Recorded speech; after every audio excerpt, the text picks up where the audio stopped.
आजपासून आगामी काळामध्ये होणाऱ्या सर्व परीक्षांसाठी लक्ष मराठी अकॅडमी या यूट्यूब चॅनलवरती मित्रांनो आपण मराठी विषयाची PYQ ची एक सिरीज सुरू केली आहे। परीक्षा कोणतीही असू द्या, प्रत्येक परीक्षेसाठी या PYQ सिरीजचा खूप मोठ्या प्रमाणामध्ये लाभ होणार आहे।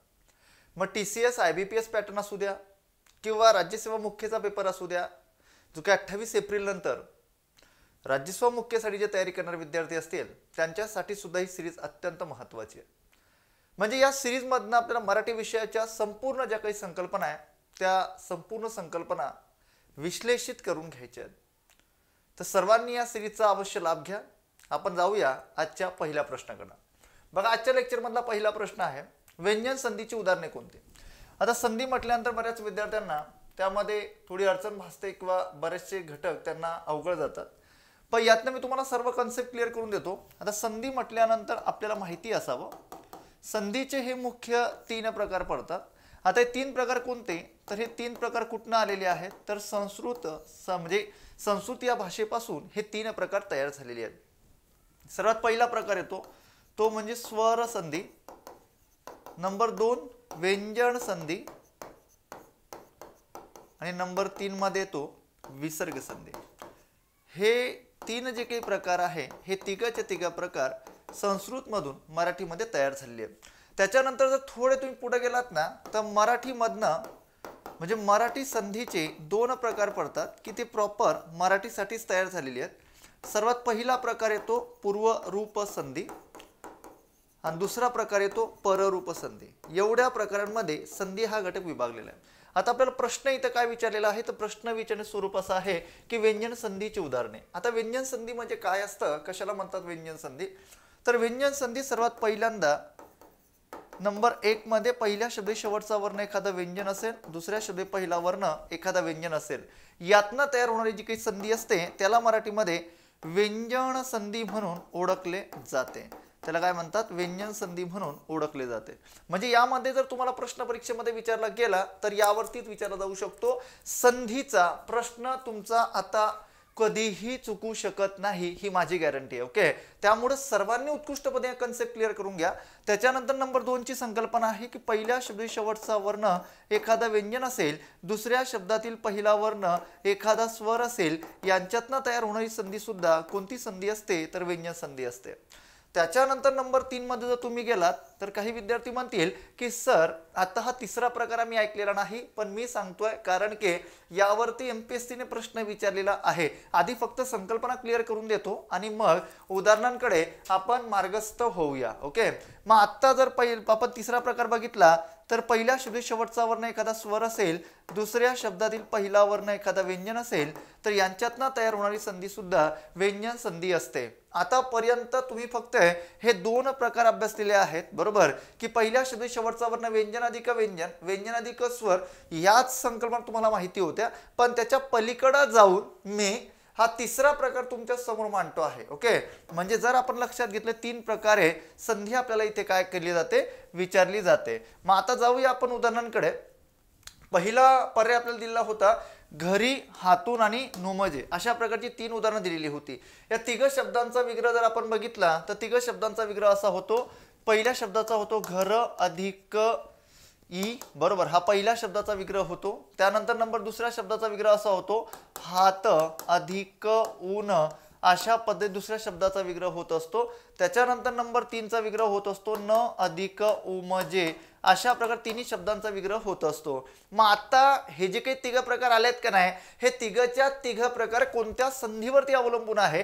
जर याची संधी आपण बघितली तर घरी अशा पद्धतीने झालेली आहे, म्हणजे हा दुसऱ्या शब्द पहिला वर्ण म्हणजे जो काही दुसरा स्वर आहे तो र मध्ये समाविष्ट होतोय, त्याची जोडणी होताना घरी अशी होते आहे, म्हणजे पहिल्या स्वराचा लोप होऊन पहिल्या स्वराचा म्हणजे कोणत्या, जो काही पहिला शब्द आलाय ना घर, बरोबर, त्याच्या र मध्ये अ स्वर समाविष्ट आहे, त्याचा लोप केलाय, हा ई स्वर समाविष्ट केलाय र मध्ये। मग जर त्या र मध्ये ई स्वर समाविष्ट केलेला आहे तर आपल्याला माहिती असावं की इथं जी काही संधी झाली आहे दुसरा स्वर जशा तसा ठेवून झाली आहे. म्हणजे इथं दुसरा स्वर जशाच्या तसा जर ठेवला तर त्यातून निर्माण होणारी संधी असते ती म्हणजे पररूप संधी. प्रत्येक ठिकाणी तीच रचना झाली आहे.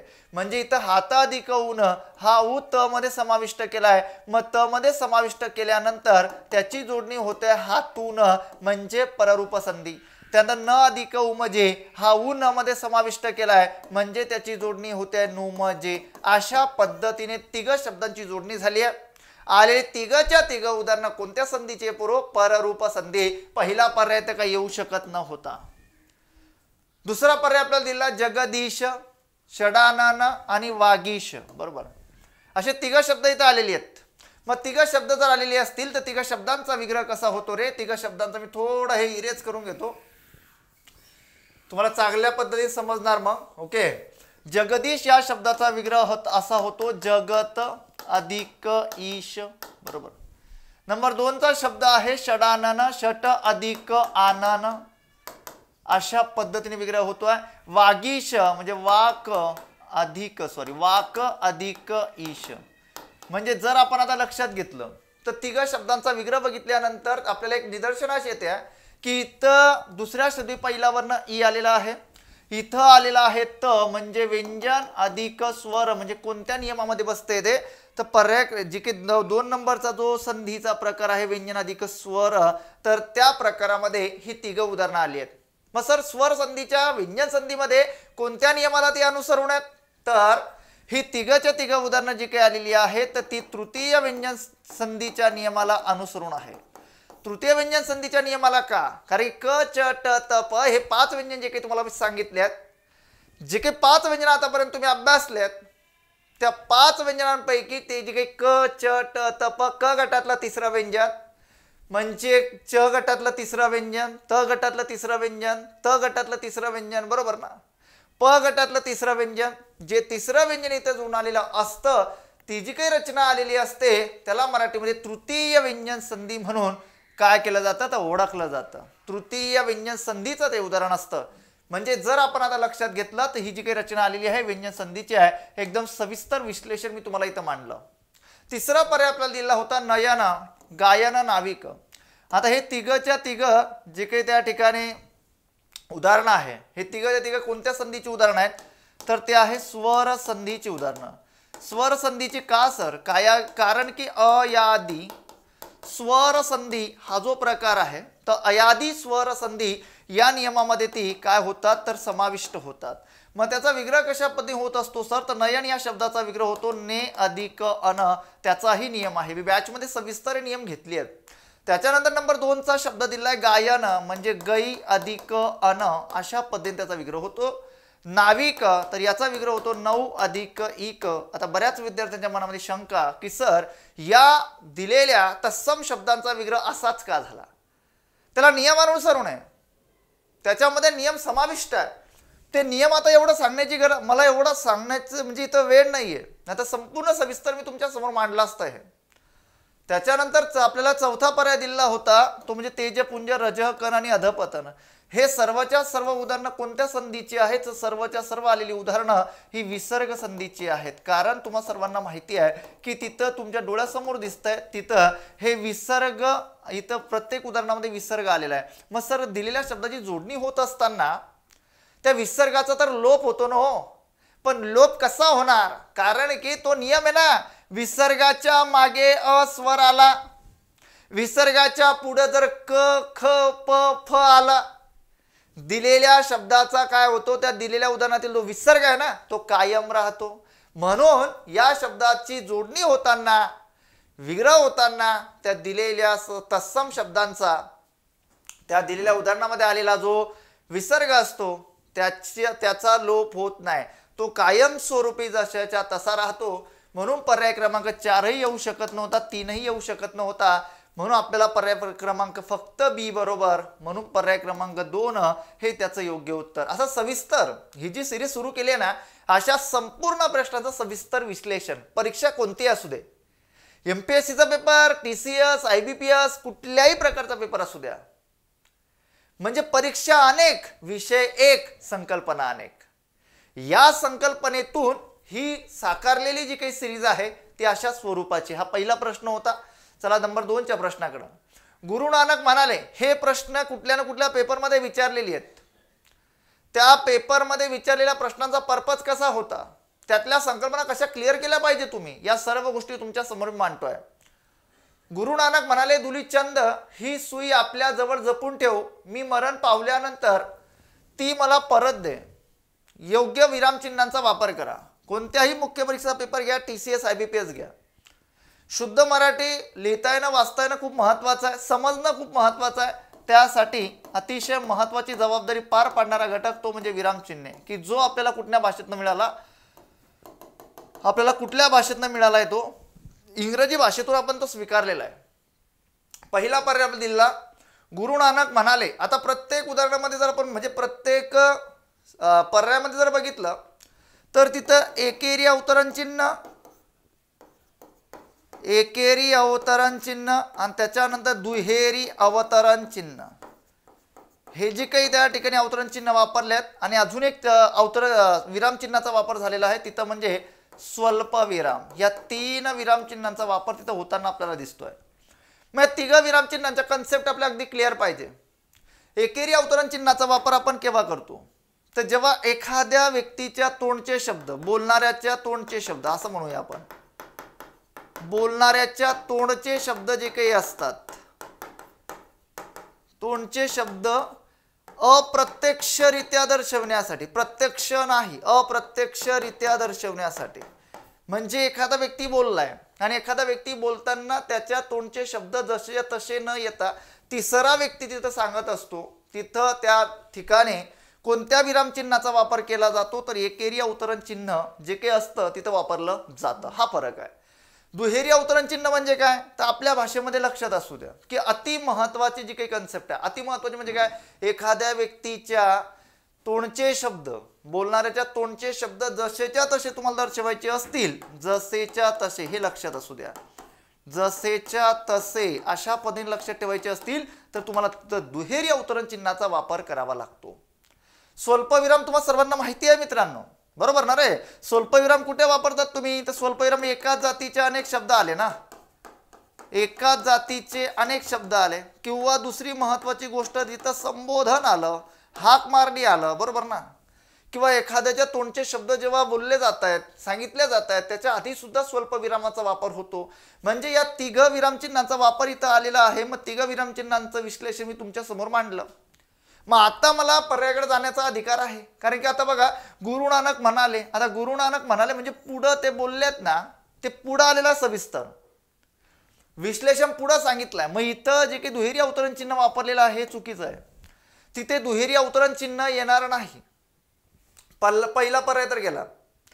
नंबर 2 बघा, आता गुरु नानक म्हणाले, चला यस बरोबर आहे, तिथं काय आहे, स्वल्पविराम सुद्धा आलेला आहे आणि त्याच्यानंतर त्यांचं जे काही बोलणं आहे ते बोलणं जसं तसं पुढं आलेलं आहे. मी तुम्हाला सांगितलं की एखाद्या व्यक्तीच्या, थोर व्यक्ती असतील, महान व्यक्ती असतील, त्यांच्या तोंडचे शब्द, त्यांनी एखादा संदेश दिलेला असेल, त्यांनी एखाद्याला उद्देशून बोललेलं असेल, समाजाला दिलेला संदेश असेल, जशाच्या तसे शब्द तिथे जर पुढे सांगायचे असतील तर दुहेरी अवतरण चिन्हाचा वापर तुम्हाला करावा लागतो.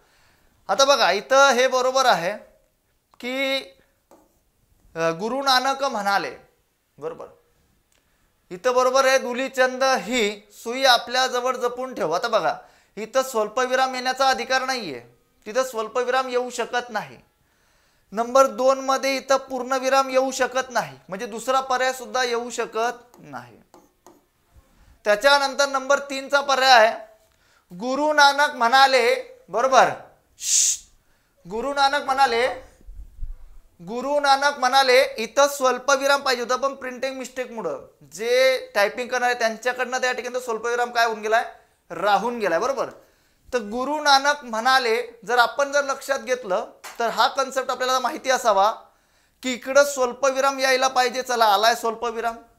त्याच्यानंतर पुढं दुलीचंद ही सुई आपल्या जवळ जपून ठेव, मी मरण पावल्यानंतर ती मला परत दे. चला, इथं पूर्णविराम सुद्धा आलेला आहे. त्याच्यानंतर दुहेरी अवतरण चिन्हाचा शेवट आपल्याला वाक्यामध्ये दाखवणं महत्वाचं असतं.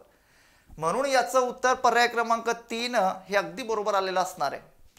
पर्याय क्रमांक 4 आपल्याला दिलेला होता, गुरु नानक म्हणाले. म्हणालेच्या नंतर जिथून जे काही त्यांच्या तोंडचे शब्द जसे तसे जिथून पुढे सुरू होत आहेत ना, की तिथून तुम्हाला दुहेरी अवतरण चिन्ह दाखवावं लागतं. दुलीचंद अशा पद्धतीने येणार नाही, म्हणून हा पर्याय सुद्धा काय होता, चुकीचा होता. म्हणून पर्याय क्रमांक 3 हे त्याचं योग्य उत्तर. म्हणजे विराम चिन्हांवरती सविस्तर संकल्पना.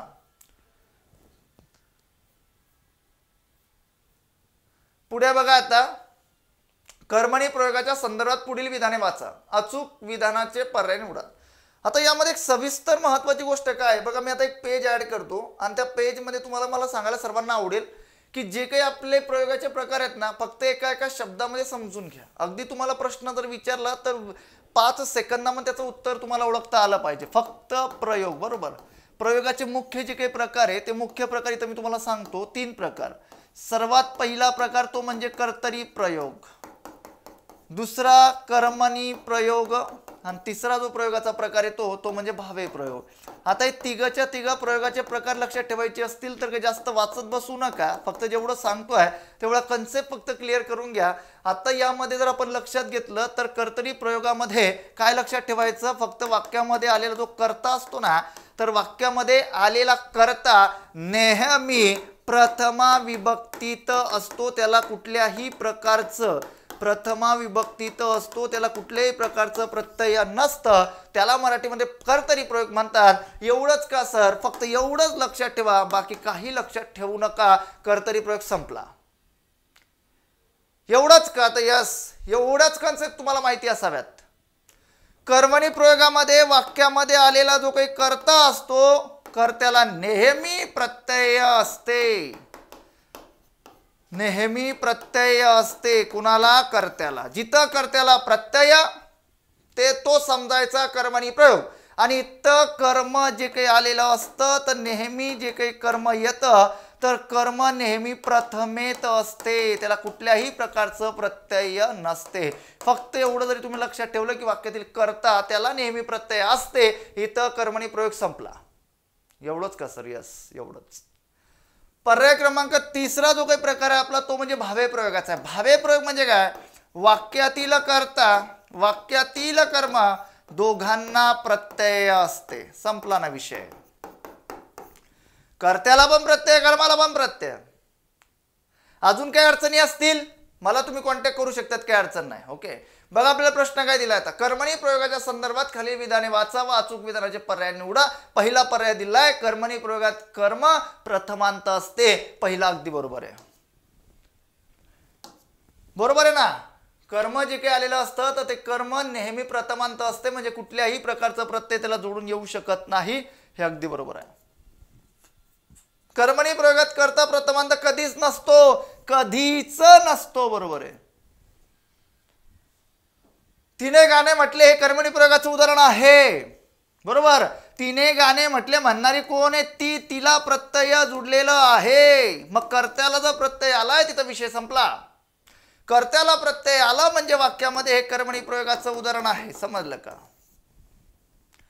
ते कोणत्या प्रयोगाचा, कर्मणी प्रयोगाचा. आता यामध्ये सर्वात महत्वाची गोष्ट आहे, कोणत्या प्रयोगामध्ये कोणतं, म्हणजे कर्मणी प्रयोगामध्ये आलेलं क्रियापद कोणत्या काळामध्ये असतं, कर्तरी प्रयोगामध्ये आलेलं क्रियापद कोणत्या काळामध्ये असतं. आतापर्यंत पोरांनी वाचलेलं की कर्तरी प्रयोगामध्ये आलेलं क्रियापद हे वर्तमान काळी असतं, तर फक्त वर्तमान काळीच नसतं, ते तिन्ही काळांमध्ये वापरलं जाऊ शकतं. बऱ्याच पोरांनी इथं ऐकलेलं की कर्मणी प्रयोगामध्ये आलेलं जे काही क्रियापद असतं तर कर्मणी प्रयोगामध्ये आलेलं क्रियापद हे भूतकाळी असतं, ते भूतकाळीच नसतं, तर इतर काळांमध्ये, इतर म्हणजे जे काही क्रियापदाचे अर्थ आहेत 4 त्यामध्ये सुद्धा ते येऊ शकतं. समजलं का. म्हणजे विद्यार्थी, विशेषतः विद्यार्थी जे काही क्रियापदाचं म्हणजे जे काही वैशिष्ट्य आहे त्याच्यामध्ये कर्मणी प्रयोगातलं क्रियापद येऊ शकतं. या सर्व सविस्तर संकल्पना, आता इतका वेळ माझ्याकडे नाहीये, सर्व संकल्पना मी तुम्हाला सांगितल्या असत्या नाही तर. आता फक्त एवढंच आपल्याला बघायचं आहे की कर्मणी प्रयोगाची वैशिष्ट्ये दिली आहे. कर्मणी प्रयोग म्हणजे काय याच्या बाबतीत जास्तीत जास्त मी बोलणार आहे. कर्मणी प्रयोगाच्या बाबतीत याच्या 3 गोष्टी आल्या, 3 गोष्टी अगदी बरोबर आहे.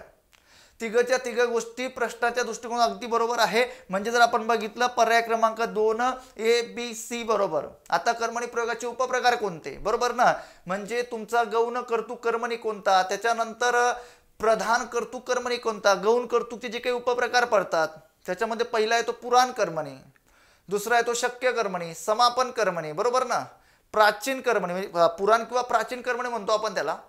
त्याच्यानंतर जर आपण लक्षात घेतलं तर हे जे काही सर्वच्या सर्व कर्मणी प्रयोगाचे प्रकार आहेत, बरोबर, हे सर्वच्या सर्व जे काही कर्मणी प्रयोगाचे नवीन कर्मणी एक प्रकार आहे. म्हणजे 4 जे काही प्रकार आहे प्रयोगाचे कर्मणी प्रयोगाचे, तर हे संपूर्ण जे काही उपप्रकार आहे एका एका शब्दाचे आहेत. जर तुम्हाला हा कन्सेप्ट अवघड वाटत असेल तर मला कमेंट्समध्ये सांगा, आवर्जून यावरती मी लवकरच एक लेक्चर बनवतो की अतिशय कमी वेळात शॉर्टकट पद्धतीने प्रयोग कसे लक्षात ठेवायचे, कन्सेप्च्युअल. ओके, चला जाऊया पुढे. आता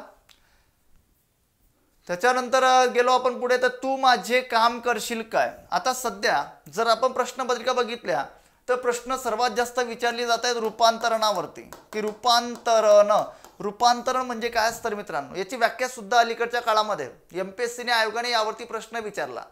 मग आता रूपांतरण म्हणजे काय, की वाक्याचा अर्थ न बदलवता, वाक्याचा अर्थ न बदलविता आपल्या भाषेमध्ये जर आपण लक्षात ठेवलं एकदम शॉर्टकट पद्धतीने, या सर्वच्या सर्व कन्सेप्ट आपल्याला इथं सांगता येत आहेत की वाक्याचा अर्थ न बदलविता जे काही रूपांतरण केलं जातं एका वाक्याचं दुसऱ्या वाक्यातून, त्याला वाक्य रूपांतरण असं म्हटलं जातं. आता इथं काय दिलं आपल्याला, तू माझे काम करशील काय. इथं प्रश्न चिन्ह आलेलं आहे, म्हणजे वाक्य जे काही आहे तर ते वाक्य प्रश्नार्थी आहे. म्हणजे पुढे सांगितलंय की प्रश्नार्थी वाक्याचे आज्ञार्थी वाक्यात रूपांतरण करा. म्हणजे वाक्याचा जो काही अर्थ आहे तो अर्थ तुम्हाला जशाच्या तसा काय करायचा आहे तर रूपांतरण करताना घ्यायचा असतो, त्याच्यामध्ये बदल करण्याचा अधिकार आपल्याला नसतो.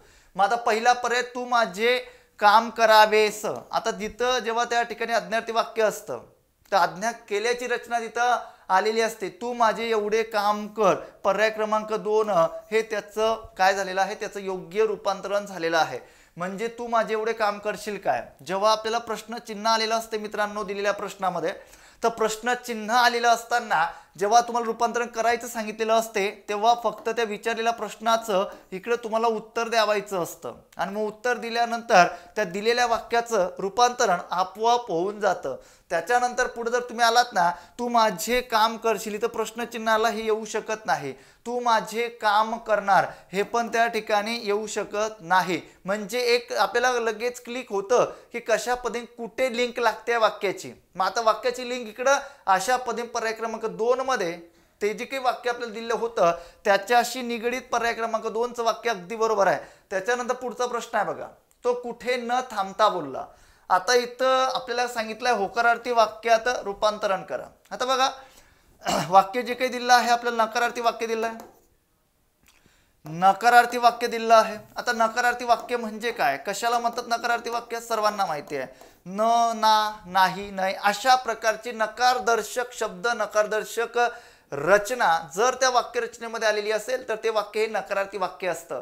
जेव्हा अशा प्रकारच्या वाक्याची रचना तुम्हाला होकारार्थीमध्ये करावायची असते तेव्हा तुम्हाला माहिती असावं की या होकारार्थी वाक्याचं नकारार्थी वाक्यामध्ये रूपांतरण करताना काय लक्षात घेतलं जातं. तर सर्वात महत्त्वाची गोष्ट आहे की याच्यामध्ये जो अर्थ दडलेला आहे त्या अर्थाला, तो जो काही अर्थ आलेला आहे त्या अर्थाला बाधा न आणता, काय न करता, बाधा न आणता जी काही रचना तयार केली जाते त्याला म्हणतात होकारार्थी वाक्याचं नकारार्थी वाक्यामध्ये रूपांतरण करणं.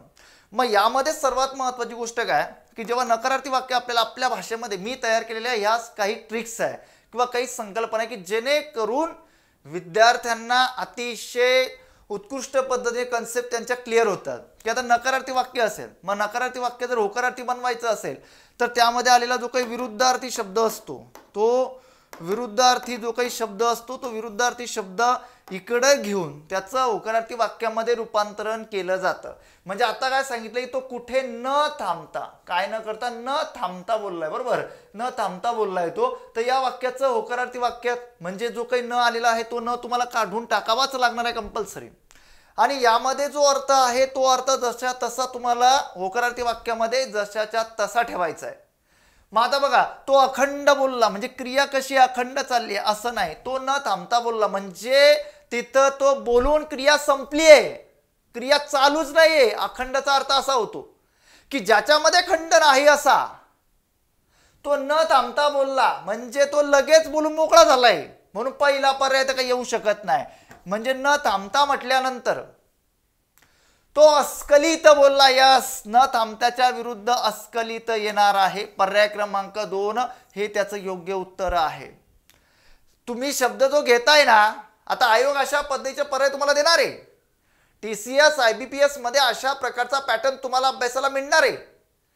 पण महत्वाची गोष्ट काय आहे की जर अशा पद्धतीचे उदाहरणं जर आले तर अशा पद्धतीची उदाहरणं आल्यानंतर त्या दिलेल्या शब्दाचा जो विरुद्धार्थी शब्द आहे तो लक्षात घ्या व्यवस्थित, आणि त्याच्यानंतरच आपला पर्याय योग्य निवडा.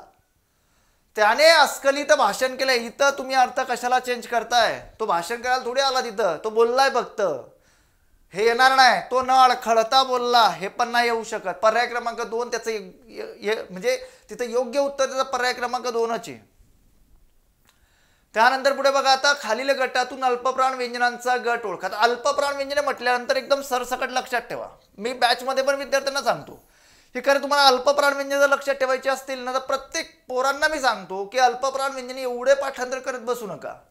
मी नेहमी विद्यार्थ्यांना सांगत आलो आहे की जे काही 5 व्यंजने आहेत ती 5 व्यंजने अगदी सहजपणे लक्षात असू द्या. ती 5 व्यंजने कोणती तर सर्वांना माहिती आहे की क आहे, च आहे, ट, त, प, ही 5 व्यंजने. मग आता हा जर गट आपण लक्षात घेतला तर हा व्यंजनांचा गट आहे, म्हणजे ग्रुप गट म्हणतो आपण त्याला, किंवा तो जो काही गट आहे तो गट लक्षात घ्यायचा आणि पुढे चालायचं. मग आता तो गट लक्षात घेतला, आपण त्याची मांडणी करून घेतली. त्याची मांडणी केल्यानंतर सर्वात महत्त्वाची गोष्ट, हा सर्वात पहिल्यांदा प्रकार येतो अल्पप्राणचा. त्याच्यानंतर इकडे लिहूया आपण महाप्राण, बरोबर. आणि त्याच्यानंतर इकडे लिहूया, पुन्हा अल्पप्राण घेऊया, इकडं महाप्राण. कारण की आता इथं मांडणी करता येणार आहे आपल्याला. इथं हा क आहे, इथं हा ख आहे. मग जेव्हा क मध्ये ह मिसळतो तेव्हा ख तयार होतो, तो महाप्राण तयार होतो. त्याच्यानंतर पुढे जर तुम्ही गेलात तर च, बरोबर, च मध्ये जेव्हा तुम्ही ह मिसळवणार तेव्हा तयार होणार छ. त्याच्यानंतर जर तुम्ही इकडे आलात, इकडे जे लिहून घेऊया आपण, ट, बरोबर, ट मध्ये ह मिसळवणार ठ. त्याच्यानंतर त, त मध्ये ह मिसळला थ तयार झाला. प, प मध्ये ह मिसळला काय तयार झाला? फ तयार झाला. समजताय ना? अशा पद्धतीच्या कन्सेप्ट. मग आता अल्पप्राण किती झाले? 5 झाले, बरोबर.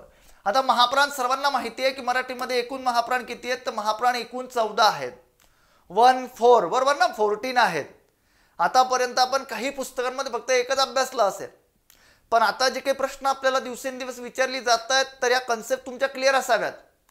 अल्पप्राणवरती प्रश्न विचारलाय, मग याच्यामध्ये अजून पुढे गेल्यानंतर काही कन्सेप्ट आहे, महाप्राणीकरण, अल्पप्राणीकरण, बरोबर ना. या सर्वच्या सर्व संकल्पना थोर व्याकरणकारांनी आपल्याला त्यांच्या पुस्तकांमध्ये सांगितल्या, आणि तेच प्रश्न आयोग सध्या तुम्हाला आता विचारते आहे. मग या कन्सेप्ट तुमच्या क्लिअर असाव्यात, हाच माझा मानस आहे. तर अशा पद्धतीने आता अल्पप्राणमध्ये क नंतर जर आपण म्हटलं ख, त्याच्यानंतर येतो ग, बरोबर. ग मध्ये ह समाविष्ट होऊ द्या, इकडे येतो क, ख, ग, घ. घ म्हटल्यानंतर हा काय झाला? तुमचा महाप्राण झालाय. त्यानंतर च, छ, इकडे येतो तुमचा ज. ज म्हटल्यानंतर हे अल्पप्राण लिहितोय मी इथं, त्याच्यामध्ये ह समाविष्ट होऊ द्या, तो झाला झ, बरोबर. त्याच्यानंतर पुढे जर गेला तुम्ही ट, ठ, इकडे येतो ड, त्याच्यामध्ये ह समाविष्ट होऊ द्या, ढ. थोडा अक्षर मी छान काढतो, काय अडचण नाही, ओके. त्याच्यानंतर त, थ, इकडे येतो द, त्याच्यामध्ये ह समाविष्ट होऊ द्या, द, ध. प, फ, बरोबर, इकडे येतो ब, ब मध्ये त्या ठिकाणी ह समाविष्ट होऊ द्या, ब, भ, अशा पद्धतीने. त्यानंतर प, फ, ब, भ, बरोबर ना. आता जर आपण मोजणी केली अल्पप्राण व्यंजनांची, आता जर मोजणी केली तर हे 5 तुम्हाला इकडे दिसत आहेत, त्याच्यानंतर हे 5 इकडे दिसत आहेत, म्हणजे 5 आणि 5 10 झालेत. त्याच्यानंतर तुम्ही अनुनासिके माहिती असतील तुम्हाला, जे काही क्रमाने अशा पद्धतीने येतात, वाङ्मयाचा य, न बाणाचा, न नडाचा, म मगरीचा, ओके. ह्या 5 अनुनासिकांचा समावेश सुद्धा कशामध्ये केला जातो? अल्पप्राणमध्ये केला जातो. कशामध्ये केला जातो? अल्प प्राणमध्ये त्यांचा समावेश केला जातो. ओके. त्याच्यानंतर अजून पुढे गेलात तुम्ही तर हे अर्धस्वर सुद्धा यामध्ये येतात. य, र, ल, व. या अर्धस्वरांचा सुद्धा समावेश त्यामध्ये होत असतो. म्हणजे 10 आणि यांची जर मोजणी केली तर 5 15 आणि त्याच्यानंतर या अर्धस्वर घेतले 4 19 आणि याच्यामध्ये येतो शेवटी तो म्हणजे बाळाचा ळ. अशा पद्धतीने एकूण 20 अल्पप्राण व्यंजने मराठीमध्ये समाविष्ट आहेत. 20 अल्पप्राण आहेत आणि जे काही 14 आहेत ते 14 महाप्राण व्यंजने आहेत. आपल्याला प्रश्न काय विचारलाय आता? अल्पप्राण व्यंजनांचा गट ओळखा. आता प्रश्न अल्पप्राणावरती विचारलेला होता म्हणून 2 कन्सेप्ट क्लिअर केल्या, एक अल्पप्राण आणि एक महाप्राण. त्याच्यानंतर जर तुम्ही पुढे गेलात ना तर अल्पप्राणीकरण, महाप्राणीकरण बऱ्याचशा कन्सेप्ट आहे. मग आता इथं कोणता पर्याय आपला अगदी बरोबर आहे? आता भ दिसतोय म्हणजे तो महाप्राण व्यंजनाचा गट झाला. झ दिसतोय म्हणजे तो सुद्धा महाप्राण व्यंजनाचा गट झाला. त्याच्यानंतर थ दिसतोय हा सुद्धा महाप्राण व्यंजनांचा गट झाला. मग आता उरलेली कोणकोणती आहे? तर उरलेली आहे क, बरोबर ना, आहे आपल्या गटामध्ये बसलेला तो. ज सुद्धा आपल्या गटामध्ये बसतोय, बरोबर ना. इकडे ज सुद्धा आपल्या गटामध्ये बसतोय, त्यात न आलेला आहे, प आलेला आहे. अशा पद्धतीने पर्याय क्रमांक 2 हे त्याचं योग्य उत्तर आहे. अशा पद्धतीच्या कन्सेप्ट तुमच्या क्लिअर असल्या पाहिजे. आता मला सांगा, लेक्चर बघितल्यानंतर कुठे वाचण्याची गरज पडणार आहे का? अजिबात नाही. याकरिता आपली संपूर्ण अपडेट स्वरूपाची बॅच आपल्या लक्ष मराठी अकॅडमीच्या ॲपमध्ये आहे आणि जी काही लिंक आहे ती आपल्या डिस्क्रिप्शन बॉक्समध्ये आहे. डिस्क्रिप्शन बॉक्समध्ये लिंक तुम्हाला दिली आहे. त्यांना खरंच मराठी घ्यायची गरज असेल तर ते मराठी अभ्यासाची आवश्यकता असेल, कन्सेप्ट अजून प्रॉपर क्लिअर करायची गरज असेल तर ते बॅच घेऊ शकतात, बरोबर. ही सिरीज तुम्ही कंटिन्यू करा, बऱ्याचशा कन्सेप्ट तुमच्या क्लिअर होणार आहे. बघा, बोलण्याचा आणि खाण्याचा संबंध काय, इथं नकारार्थी वाक्यात रूपांतरण कसे करावे मी तुम्हाला सांगितलंय की जिथं जिथं प्रश्नचिन्ह दिसतंय का नाही तर विचारलेल्या प्रश्नाचं उत्तर तुम्हाला इकडे द्यायचं असते. प्रश्नाचे उत्तर तुम्हाला कुठे द्यायचे असते? दिलेल्या रूपांतरणामध्ये द्यायचं असते. पहिला पर्याय दिला इथं बघा, बोलण्याचा आणि खाण्याचा काय संबंध असतो हे तर काही येऊ शकत नाही. आपल्याला विचारल्या नकारार्थी वाक्यामध्ये रूपांतरण तुम्हाला करायचं आहे. प्रश्नार्थी वाक्य प्रश्नार्थी होकारार्थी दिलंय. काय दिलंय आपल्याला प्रश्नामध्ये? प्रश्नार्थी होकारार्थी अशा पद्धतीने तिथं दिलेलं आहे आणि तुम्हाला बनवायचं आहे नकारार्थी वाक्य. म्हणजे जर आपण लक्षात घेतलं दुसरा पर्याय बोलण्याचा आणि खाण्याचा संबंध काहीच नसतो, पर्याय क्रमांक 2 हे त्याचं योग्य उत्तर आहे. का? कारण की इथं नसतो म्हणजे तिथं पर्यायामध्ये प्रश्नामध्ये नसतो ही क्रियापदाला नकारार्थीचा बोध होतो आहे म्हणून पर्याय क्रमांक 2 हे त्याचं योग्य उत्तर आहे. पर्याय क्रमांक 3 होता बोलण्याचा आणि खाण्याचा संबंध असतो, हे चुकीचं आहे. त्यानंतर पर्याय क्रमांक 4 होता बोलण्याचा आणि खाण्याचा संबंध असतो का? प्रश्न विचारू नका, बरोबर ना. विचारलेल्या प्रश्नाचं फक्त उत्तर द्या हे रूपांतरण आहे. हा एक प्रश्न होता. यावरती जास्त प्रश्न विचारले जातात म्हणून घेतली. बघा आता पुढे शब्दसंग्रहावरती प्रश्न विचारलेला आहे. शब्दसंग्रहावरती प्रश्न म्हणजे काय? म्हणीवरती प्रश्न विचारला. समानार्थी म्हण मी बरीच लेक्चर आपल्या युट्यूब चॅनलवरती घेतली आहे की समानार्थी म्हणी जर तुम्हाला प्रश्न, सध्या हा ट्रेंड आहे आयोगाचा, प्रश्न विचारण्याचा हा ट्रेंड खूप मोठ्या प्रमाणामध्ये वाढलाय. म्हणजे जर आपण बघितलं ना, गंगेचे पाणी घेऊन गंगेलाच अर्ध, म्हणजे ज्याची वस्तू त्यालाच देणं, बरोबर ना, अशा पद्धतीचा अर्थ, बरोबर, तो प्रकट होत असतो. मग आता घरोघर मातीच्या चुली म्हणजे काय? पळसाला पाने तीनच, अशा प्रकारची म्हण याची. पळसाला पाने तीनच अशा पद्धतीची समानार्थी म्हण इथं प्रकट होत असते. पळसाला पाने तीनच म्हणजे ज्याच्या घरी परिस्थिती जी काही असते ती सर्वत्र सारखी परिस्थिती असते असा त्याचा अर्थ प्रकट होत असतो. दुसरा पर्याय आपल्याला दिलेला आहे, जशी देणावळ तशी धुनावळ, म्हणजे जसे दाम तसे काम, म्हणजे जसे काम तसे दाम, असं. जसे काम तसे दाम म्हणजे त्याचा मोबदला त्या पद्धतीने त्याला मिळतो. जेवढी तो मेहनत घेणार तेवढा मोबदला त्याला प्राप्त होणार, अशा पद्धती ही दुसरी समानार्थी म्हण आहे. तर हा पर्याय तर काही येऊ शकत नव्हता. गुळाचा गणपती गुळाचा नैवेद्य म्हणजे ज्याची वस्तू त्यालाच, म्हणून पर्याय क्रमांक 3 हे त्याचं योग्य उत्तर आहे. गुरुची विद्या गुरुस फळली म्हणजे एखाद्याचा डाव त्याच्यावरच उलटणं, बरोबर ना, अशा प्रकारच्या अर्थाची म्हण इथं पर्याय क्रमांक 4 मध्ये आलेली होती. काही विद्यार्थ्यांनी काय केलं असतं तर पर्याय क्रमांक 4 या म्हणीला उत्तर केलं असतं. पण तिथं काय सांगितलेलं आहे की ज्याने रचलेला जो काही डाव असतो तो डाव त्याच्यावरच उलट होतो अशा प्रकारचा अर्थ त्यातनं प्रकट होतो. आणि आपल्याला सांगितलेलं आहे गंगेचे पाणी घेऊन गंगेलाच अर्थ म्हणजे जिथली वस्तू तिथंच देणं, त्यालाच अर्पण करणं असं. म्हणून पर्याय क्रमांक 4 हे तर काही येऊ शकत नव्हतं, म्हणून पर्याय क्रमांक 3 हे त्याचं योग्य उत्तर आहे. त्यानंतर पुढे बघा, आता सर्वात जास्त विचारला जाणारा हा प्रकार कोणता? सर्वात जास्त विचारला जाणारा महत्वाचा प्रकार तो म्हणजे वाक्यांचे प्रकार. यामध्ये खूप जास्त प्रश्न परीक्षा कोणती असू दे, TCS IBPSचा पेपर असू द्या का दुसरा तुमचा MPSCचा पेपर असू द्या, कोणत्याही पेपरमध्ये या घटकावरती जास्तीत जास्त प्रश्न विचारले जात आहेत. म्हणून त्याला मी इकडे घेतलं की संयुक्त वाक्याचे मिश्र वाक्यात रूपांतरण करा. माझा अभ्यास झाला नाही म्हणून मी शाळेत जाणार नाही. बरोबर, आता माझा अभ्यास झाला नाही म्हणून मी शाळेत जाणार नाही संयुक्त वाक्य दिलं आहे, कारण की वाक्य म्हणून जोडलेलं आहे. आता संयुक्त वाक्य कसं असतं, संयुक्त वाक्य ओळखण्याची नेमकी पद्धत काय आहे? संयुक्त वाक्य तुम्हाला सर्वांना माहिती आहे, जे काही आपले उभयनिय अव्यय आहेत याचा अभ्यास तुम्ही सर्वांनी केलेला आहे. बरोबर, उभयनिय अव्ययाचे जे 2 प्रकार पडतात, पहिला प्रकार येतो म्हणजे प्रधानत्व बोधक आणि दुसरा प्रकार येतो तो म्हणजे गौणत्व बोधक. प्रधानत्व बोधक मध्ये जे 4 उपप्रकार पडतात, सर्वात पहिला येतो तो म्हणजे समुच्चय, त्यानंतर विकल्प, मी पूर्ण काही लिहित नाही आता, त्यानंतर नंबर 3 न्यूनत्व, पूर्ण जर लिहिलं लेक्चर लांबणार आहे आपलं, त्याच्यानंतर चौथा प्रकार येतो तो म्हणजे परिणाम, आणि त्याच्यानंतर गौणत्व बोधक मध्ये पहिला स्वरूप, दुसरा येतो कारण, तिसरा येतो उद्देश आणि चौथा येतो संकेत.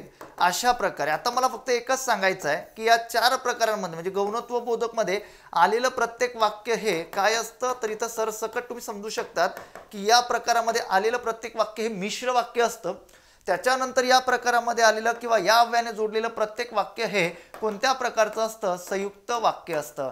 आता माझ्या बॅचमध्ये मी वाक्य पृथक्करण हा पाठ खूप सुंदर पद्धतीने घेतलाय की ज्यावरती आयोग प्रश्न खूप सध्या विचारली जात आहेत. आतापर्यंत तुम्हाला फक्त केवळ वाक्याचं पृथक्करण याचा अभ्यास तुम्ही केला असणार, पण आता त्याच्या पुढे जाऊन आयोग प्रश्न विचारताय ना. आयोग काय विचारताय पुढे जाऊन, तर आयोग यावरती प्रश्न पुढे असं विचारताय की संयुक्त वाक्य दिलंय आणि त्याचं पृथक्करण तुम्हाला करायला सांगितलंय, मिश्र वाक्य दिलंय त्याचं पृथक्करण तुम्हाला करायला सांगितलंय. म्हणून या सर्व कन्सेप्ट क्लिअर असू द्या. मग आता आपल्याला काय सांगितलंय की संयुक्त वाक्याचे मिश्र वाक्यात रूपांतरण करून माझा अभ्यास न झाल्यामुळे, आता हे वाक्य जे काही आलेलं आहे पहिलंच वाक्य केवळ वाक्य आहे, केवळ संयुक्त मिश्र कन्सेप्ट उत्कृष्ट पद्धती क्लिअर असू द्या. पहिला तर काही येऊ शकत नाही. बरोबर, मी शाळेत जाणार नाही कारण माझा अभ्यास झाला नाही. कारण आल्यानंतर विषय संपला, तिथं कारण सांगितलं ना तुम्ही, तिथं विषय संपला. ते मिश्र वाक्यच असणार आहे, कारण की कारण बोधक मध्ये त्याचा समावेश होतो आणि कारण बोधक मध्ये आलेली रचना किंवा मिश्र वाक्यामध्ये आलेली रचना वेगवेगळ्या पद्धतीने येत असते. संयुक्त वाक्याचे सुद्धा 3 प्रकार पडतात, केवळ संयुक्त, मिश्र संयुक्त, केवळ मिश्र संयुक्त. 3 प्रकारांमध्ये त्याचा समावेश होत असतो. पण इथं आपल्याला विचारलेलं आहे रूपांतर, म्हणून आपण तिकडे काही जात नाहीये.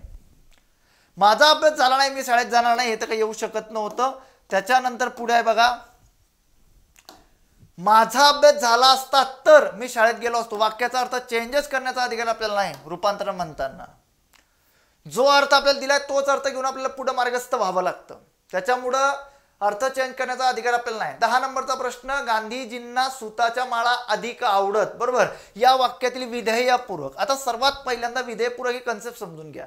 मी काय करतो स्पेशल पेजवरतीच घेतो या कन्सेप्ट, तुम्हाला समजून सांगतो सर्व, कारण की यामध्ये बऱ्याच विद्यार्थ्यांना खूप अवघड जाणारा घटक आहे हा. मी बऱ्याच विद्यार्थ्यांना ऐकतो, बरेच विद्यार्थी मला विचारत असतात सर मला वाक्य पृथक्करण हा पाठ समजत नाही, त्यातला विधेयपूरक समजत नाही. फक्त काही 1.5 ते 2 मिनिटांमध्ये विधेयपूरक हा जो कन्सेप्ट आहे तो समजून घ्या, म्हणजे कधीही तुम्ही विसरू शकत नाही. विधेयपूरक म्हणजे काय असतं मित्रांनो, विधेयपूरक म्हणजे काय, तर सर्वात महत्त्वाची गोष्ट की वाक्यातील कर्ता आणि वाक्यातील जे काही क्रियापद असतं ना, ह्या दोन्ही कन्सेप्ट आपल्याला खूप महत्त्वाची जबाबदारी पार पाडतात. की वाक्यातील कर्ता आणि क्रियापद जेव्हा वाक्याचा अर्थ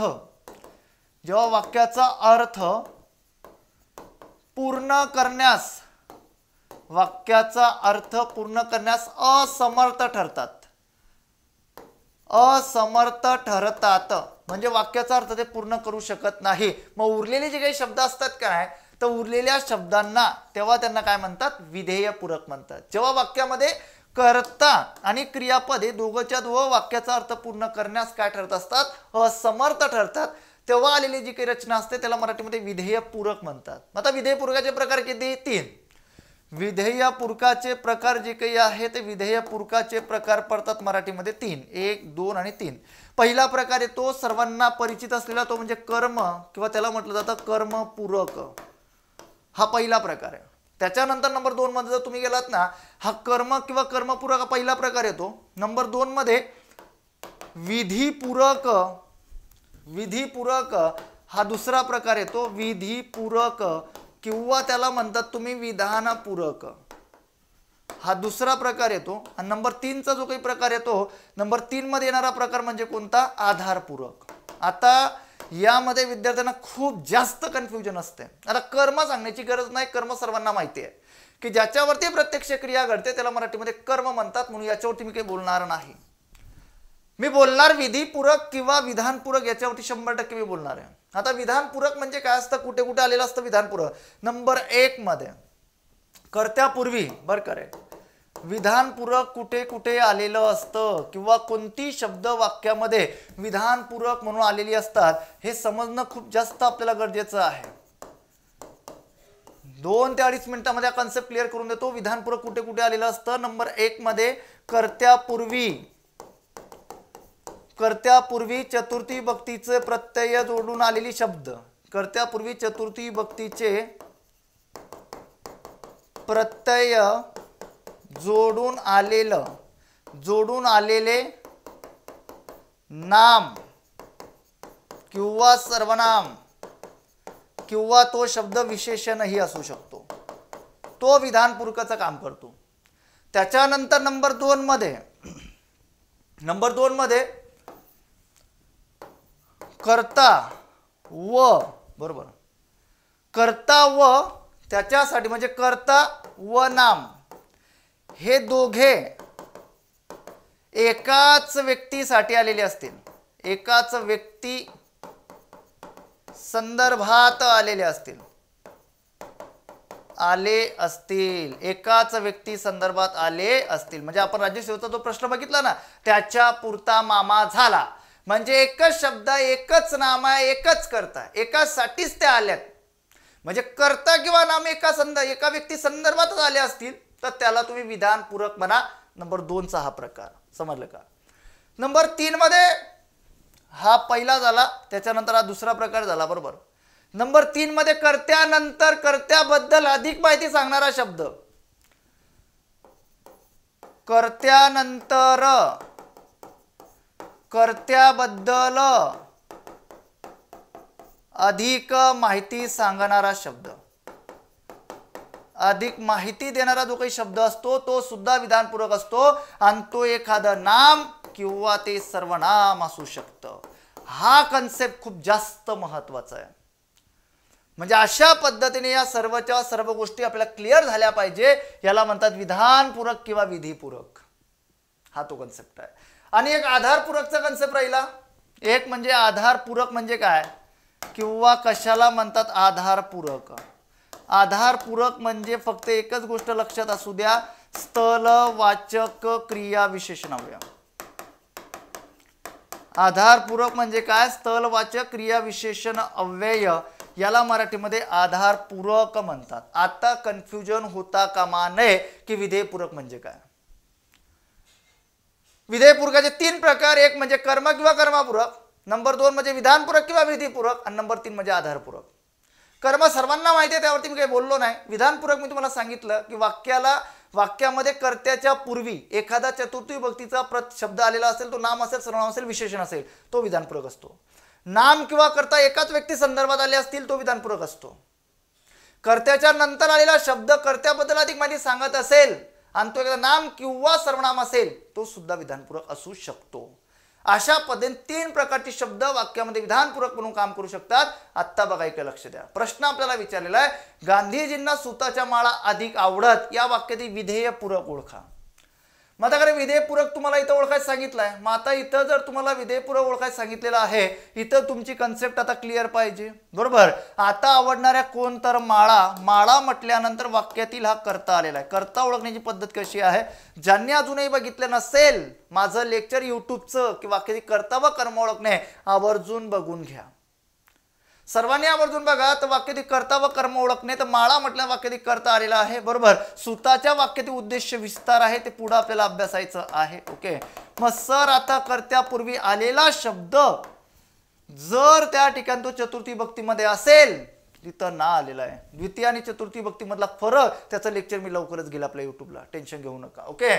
त्याच्यानंतर त्या ठिकाणी इकडं गांधीजींना म्हटल्यानंतर आपण इथं लक्षात घेऊ शकतो की सुताच्या माळा म्हटल्यानंतर माळा, त्याच्यानंतर अधिक आणि गांधीजींना, बरोबर. आता इथं जे काही प्रश्न आपल्याला पर्यायामध्ये दिलेला आहे, तर पर्याय क्रमांक 4 हे त्याचं योग्य उत्तर आहे. ते विधेयपूरक आहे. का? कारण की तुम्हाला सांगितलं की वाक्यामध्ये कर्त्याच्या पूर्वी आलेला चतुर्थी भक्तीमधील शब्द जर एखादा नाम असेल, सर्वनाम असेल, विशेषण असेल, तर तो शब्द जो काय आलेला असतो तो काय असू शकतो, तो विधेयपूरक असू शकतो. मग इथं आपल्याला नाव आलेले आहेत, महात्मा गांधीजींचे नाव तिथं आलेले आहेत, बरोबर.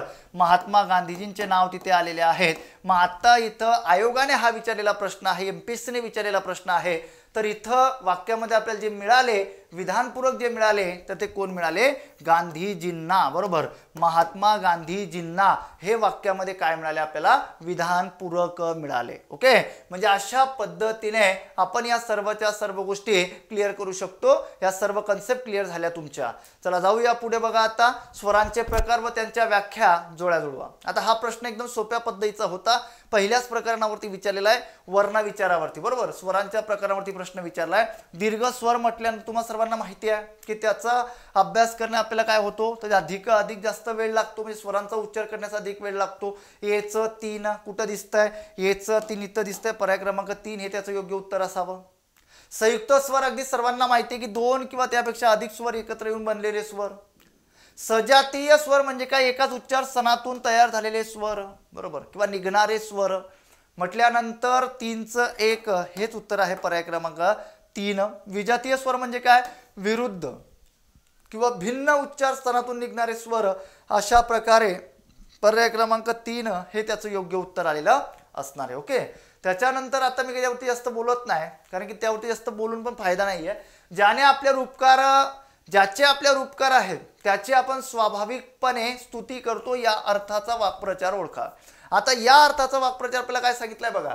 सुताने स्वर्ग गाठणे म्हणजे काय रे मित्रांनो? सुताने स्वर्ग गाठणे म्हणजे काय की एखाद्या गोष्टीचा आपण शोध घेत असतो आणि एखाद्या गोष्टीचा शोध घेतल्यानंतर एखादा तर्क सापडला तर तिथून पुढे त्या गोष्टीचा शोध घेण्यासाठी सुरुवात करणं. सुताने स्वर्ग गाठणे म्हणजे थोडक्यात पोलीस डिपार्टमेंटमध्ये एखाद्याने म्हणजे एखादा आरोपी असेल, एखादा गुन्हेगार असेल, त्याने गुन्हा केलेला असेल, पण त्या गुन्ह्याचा थोडसाही तर्क सापडला, तिथून पुढे तपास सुरू होतो. मग अशा प्रकारची जी काही रचना आलेली असते तिथं जो काही वाक्प्रचार ठरत असतो तिथं त्याला म्हणतात सुताने स्वर्ग गाठणे. कोल्हे कुई करणे म्हणजे तुम्हाला सर्वांना माहिती आहे, निरर्थक बळबळ, निरर्थक बळबळ. वर्चस्व प्रस्थापित करणे सर्वांना माहिती आहे, प्रत्येक जण त्याच्यासाठीच धडपड करतोय. प्रत्येक जणाला वाटतं की माझं वर्चस्व प्रस्थापित झालं पाहिजे. प्रत्येक जण त्यासाठी खूप मोठ्या प्रमाणामध्ये चढाओढ करतोय, खूप मोठ्या प्रमाणामध्ये धडपड करतोय. चौथा पर्याय ज्याची खावी भाकरी, बरोबर ना, हेच आहे ते आपल्याला दिलेला जो काही वाक्प्रचार आहे, त्याची करावी चाकरी. त्याचं उत्तर पर्याय क्रमांक 4 आहे. एवढा अवघड हा प्रश्न नव्हता. अनेक जणांवर सोपवलेले काम कोणीच नीट पार पाडत नाही, या अर्थाची म्हण ओळखा.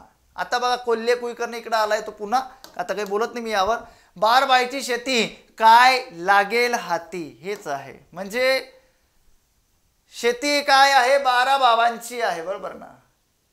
म्हणजे अशा प्रकारची रचना की एखादा जो गट असतो तर त्यांच्याकडून फायदा तर होतच नाही, पण नुकसानच नेहमी होत असते. म्हणजे तेच ते अनेक जणांवर सोपवलेले काम कोणीच नीट पार पाडत नाही, तिथं ही म्हण जी काही आहे ती लागू पडत असते.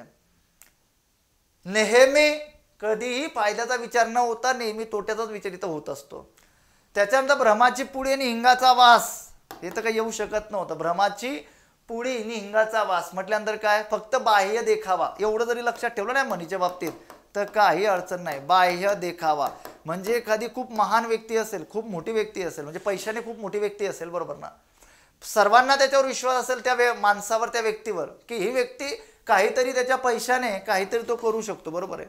पण भ्रमाची पोळीने हिंगाचा वास म्हणजे त्याच्याकडनं कुठल्याही प्रकारचं कर्तृत्व किंवा कुठल्याही प्रकार त्याच्या पैशाचा वापर तो उत्कृष्ट पद्धतीने घेऊ शकत नाही. मग अशा प्रकारचा प्रसंग जेव्हा समाजामध्ये निर्माण होतो तेव्हा अशा प्रकारची म्हण जी काही आहे ती म्हण तिथे लागू पडत असते. भ्रमाची पुढीनी हिंगाचा वास, भरवशाची मोठ पाण्यात लोट. बरोबर आहे. ज्या व्यक्तीवरती विश्वास असला ना त्यालाच काम सांगणं. बरोबर. याचा अर्थ काय होतो की ज्या व्यक्तीवरती विश्वास असला ना तर त्याच व्यक्तीला काम सांगणं, त्याच व्यक्तीला ओरली सांगून देतो मी, काय अडचण नाही, काही लिहित नाही, वेळ जातोय आपला, लेक्चर लांबतंय. भरवशाची मोठ पाण्यात लोट म्हटल्यानंतर तुम्हाला मी सांगितलं की ज्या व्यक्तीवरती विश्वास असतो ना त्यालाच काम सांगणे, अशा पद्धतीने. त्यानंतर पुढचा प्रश्न आहे बघा, आता विशेषणावरती प्रश्न विचारलेला आहे. आता बघा प्रश्न काय आहे की जोड्या जुळवा, गणनावाचक, क्रमवाचक, पृथकत्ववाचक आणि त्याच्यानंतर आवृत्तीवाचक. गणनावाचक म्हटल्यानंतर तुम्हाला सर्वांना माहिती आहे की गणना म्हटल्यानंतर जे काही नामाची गणना आहे ती नामाची गणना किती प्रकारे केली जाते, तर नामाची गणना ही 3 प्रकारे केली जाते. गणनावाचक 3 प्रकार त्याचे पडत असतात, सर्वांना माहिती आहे. सर्वात पहिला प्रकार येतो तो म्हणजे पूर्णांकवाचक, दुसरा येतो तो म्हणजे अपूर्णांकवाचक आणि तिसरा जो प्रकार येतो तो म्हणजे साकल्यवाचक.